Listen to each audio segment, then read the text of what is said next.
Hello. So, I've been asked to share a little bit about my story and how Jesus Christ has affected my life. And this is my cat right here. This is Sam. He might be a little noisy because he wants to go outside and he's not allowed to. So, he complains a lot. But anyway, I'm really excited to have this opportunity and to do this. And I'm not sure I ever would have if I hadn't taken a class that required me to. But honestly, I'm so excited because I believe that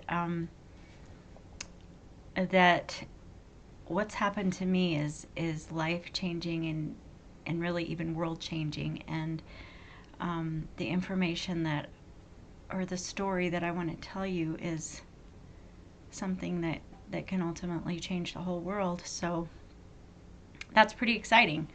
So I want to start out with just with me and how I met Jesus. And so I'm 57 and I've known Jesus since I was 16. So that's quite a few years. And to go back and think about the time before I knew him, it's well, I'm sure every one of you that's been married understands how hard it would be to go back to that pre-marriage time. Like, what was it like before I was married? When I've been married for 40,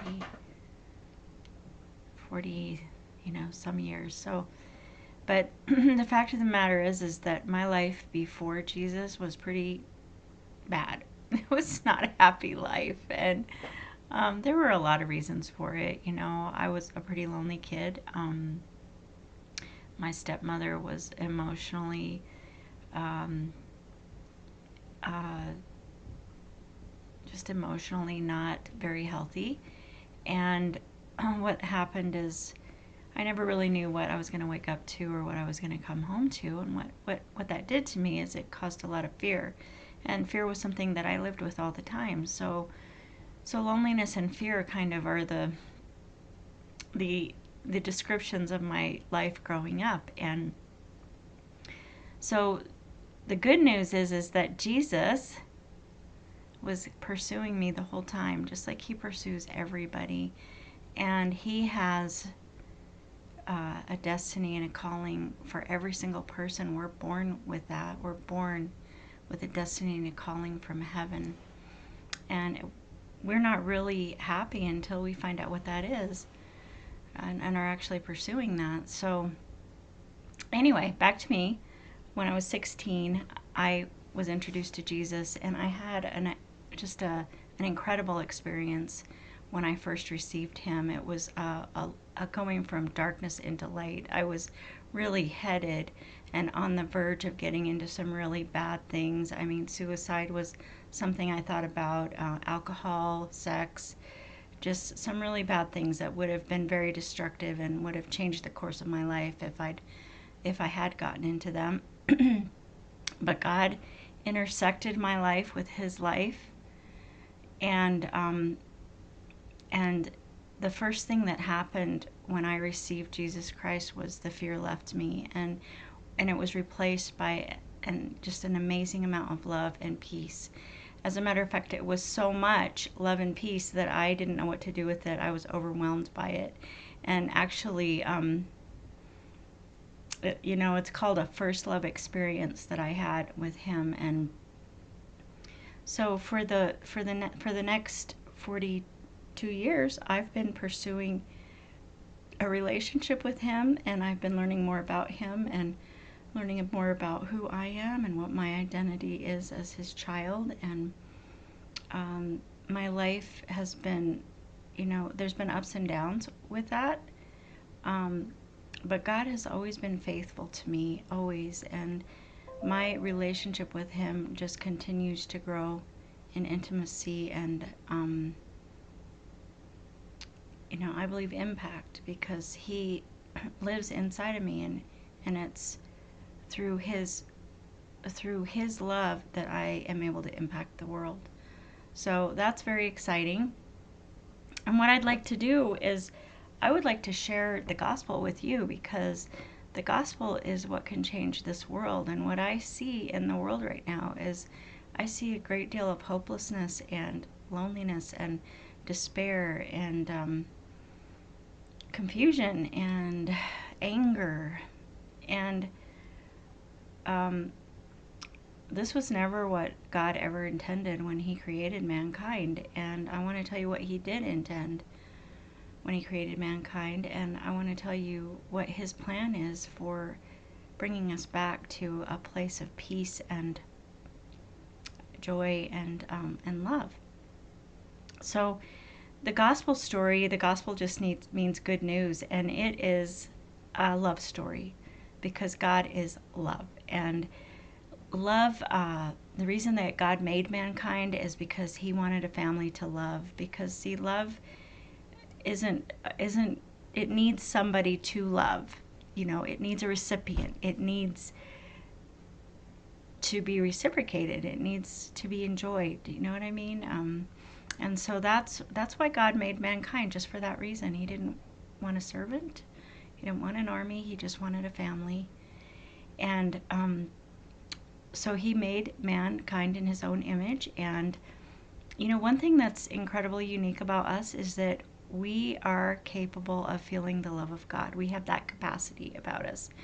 And when we don't feel that, we sense that there's something missing in our life. And oftentimes we try to replace it with something like, you know, like Netflix or relationships or alcohol or sex or extreme sports, you know, or exercise, even food. You know, we try to replace it with all kinds of things, and they may replace it briefly, but they can't satisfy us because we were made to be loved by God and to love God. And until that is fulfilled in our life, there's a void in our life. And people may not be able to identify what that void is all about, but that's what it's all about. I'm here to tell you that's what it's all about. So anyway, when God made mankind, he put him in this beautiful garden,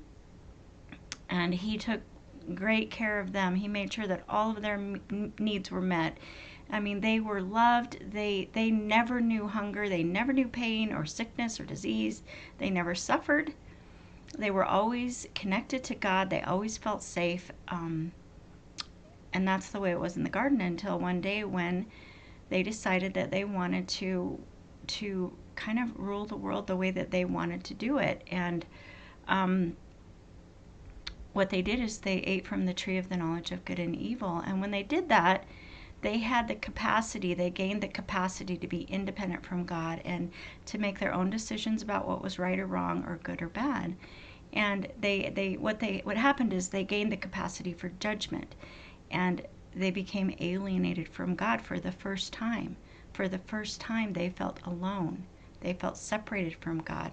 And really, for the first time, they felt fear. And that fear caused them to actually run away from God and to make incredibly bad judgments about who God was and what it would take to make them happy and make them fulfilled. They made bad judgments about that. So you see, man brought sin into the world, and sin is nothing more than destructive beliefs and destructive behaviors.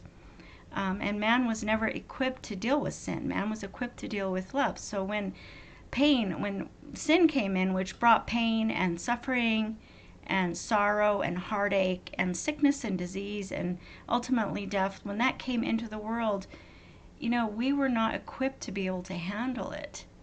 So, you know, that caused all kinds of problems. This was never God's will for these things to come into the world. It was man's will because man had the authority on this earth because that's the way God set it up. God set it up for man to have authority.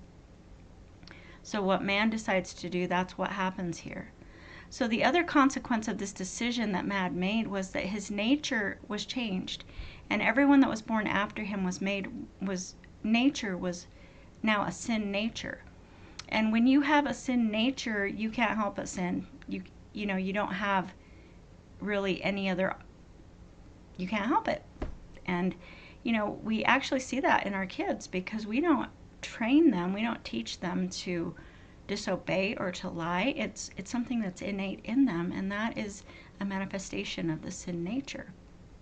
So, the good news is that God didn't want to leave us this way. He refused to allow us. He wasn't willing for us to pay the ultimate consequence for our sin. So God sent Jesus, and Jesus had to come as a man because a man brought sin into the world and only a man could take it out.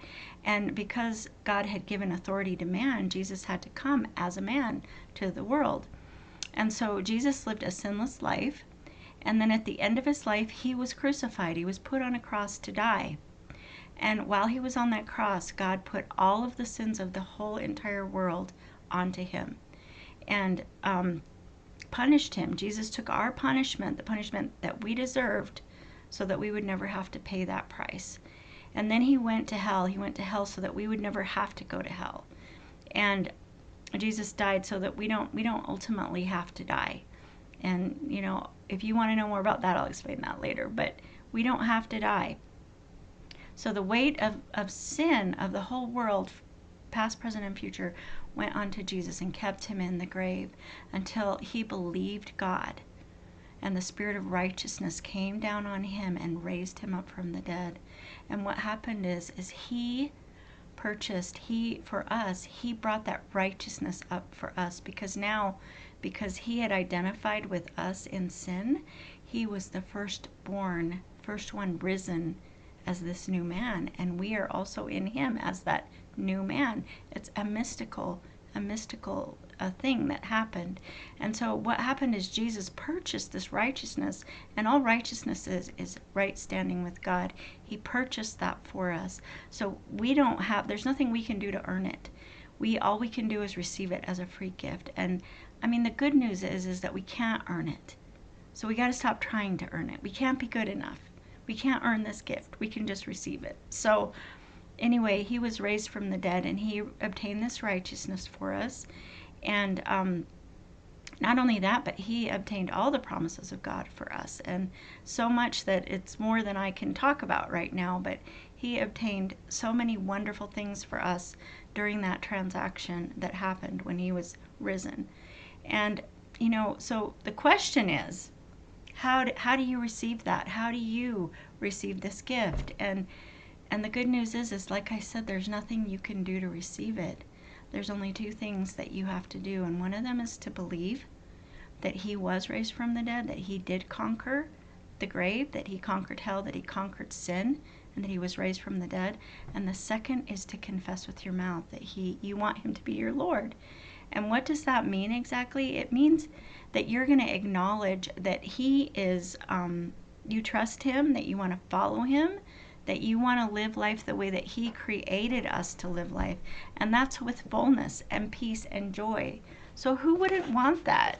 That would be crazy not to want that. So anyway, it's wonderful. Jesus purchased for us abundant life. That's what he said.